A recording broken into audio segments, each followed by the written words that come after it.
के कहानी में जानेंगे कनकी के बारे में, जो कि संगम साहित्य का प्रमुख महाकाव्य शिल्पादिक्रमण में आपका इसका उल्लेख है।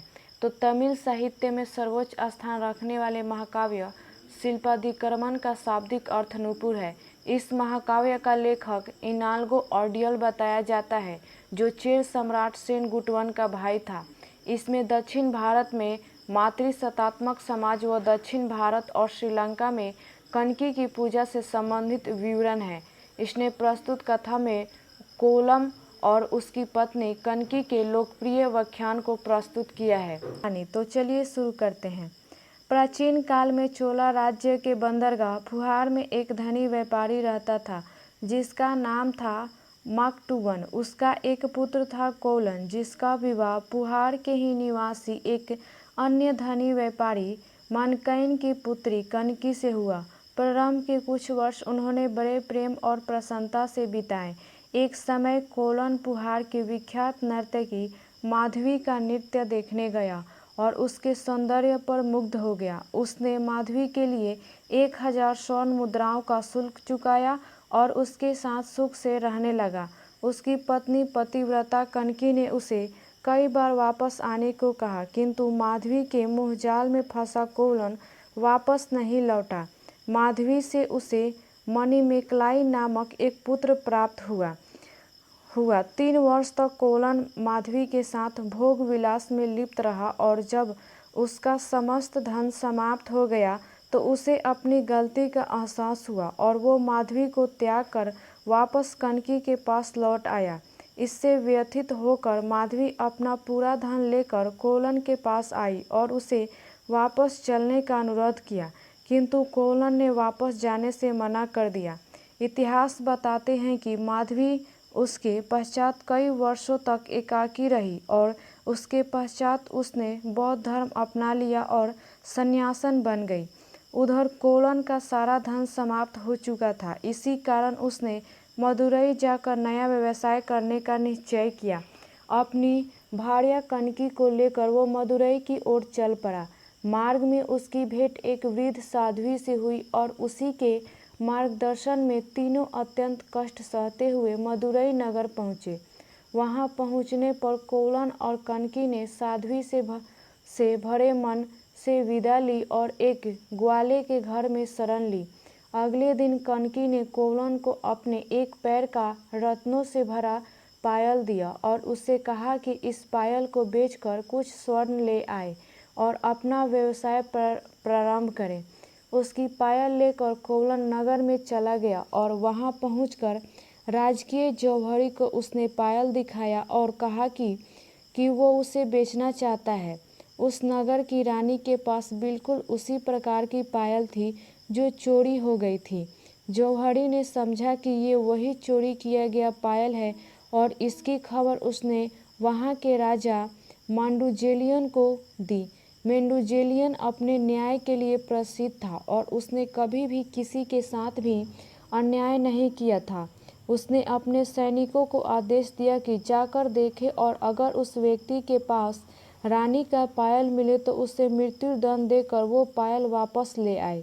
सैनिकों ने जब इतना कीमती पायल कोलन के पास देखा तो राजा की आज्ञा के अनुसार उन्होंने बिना कोलन का पक्ष सुने उसका वध कर दिया और वो पायल लेकर वापस राजा को सौंप दिया, जिसे राजा ने अपनी रानी को दे दिया। जब कोलन की मृत्यु का समाचार कनकी को मिला तो वो क्रोध में राजा के भवन पहुंची और उसे धिक्कारते हुए कहा कि हे नराधम, तूने बिना सत्य जाने मेरे पति को मृत्यु दंड दिया।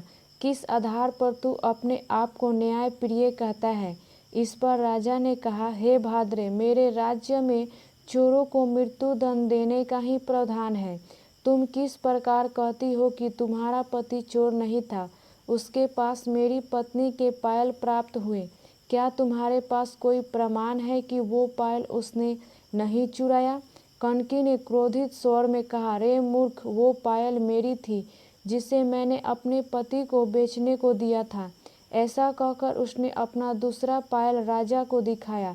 राजा ने घबराकर रानी से उस पायल को मंगवाया ध्यान से देखने पर पता चला कि वो पायल कनकी के पायल से ही मिलता था, रानी के पायल से नहीं। रानी के पायल में मोती भरे थे, जबकि कनकी का पायल रत्नों से भरा था। राजा को अपनी भूल का पता चला और मारे शर्म और दुख के उसने कनकी के समक्ष ही आत्महत्या कर ली। इतने पर भी कनकी का क्रोध कम नहीं हुआ और उसने अत्यंत क्रोधित हो कहा, हे देवता, अगर मैंने कभी मन और वचन से कोलन के अतिरिक्त और किसी का ध्यान न किया हो और अगर मैं वास्तव में पतिव्रता हूँ तो तत्काल ब्राह्मणों, बालक बालिकाओं और पतिव्रता स्त्रियों को छोड़कर पूरा नगर भस्म हो जाए। ऐसा कहते हुए उसने अपने हाथ में पड़े पायल को भूमि पर पटका, जिससे प्रचंड अग्नि उत्पन्न हुई और देखते ही देखते पूरा मदुरई नगर जलकर भस्म हो गया। मदुरई नगर के भस्म होने के बाद भी जब वो अग्नि शांत नहीं हुई तो स्वयं देवी मीनाक्षी प्रकट हुई और उन्होंने कनकी का क्रोध शांत किया। सती कनकी को दक्षिण भारत, विशेषकर तमिलनाडु में देवी के रूप में पूजा जाता है और उसे कनकी अम्मा के नाम से जाना जाता है। फुहार और मदुरई में इनकी गणना देवी मीनाक्षी के अवतार के रूप में भी की जाती है। यही नहीं, श्रीलंका में भी इनकी बड़ी मान्यता है। ये कथा पतिव्रता स्त्री के सतीत्व के बल को प्रदर्शित करती है। सती अनसुईया के समान ही देवी कनकी चिरकाल तक पूज्य रहेंगी।